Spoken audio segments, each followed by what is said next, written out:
مواد لازمی بود شرکت صحابه رئیسی و تولید اوبی کارگر در حدود 30 تا کارگر var. البته من کارگرها بوده mühendisler.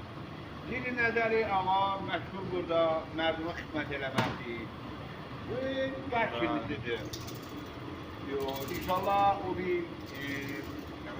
filmlərdə də o bir işlər gördəcəyik. Ne kadar mucize bir bakın görün, behdاشتی کاملا تمیز.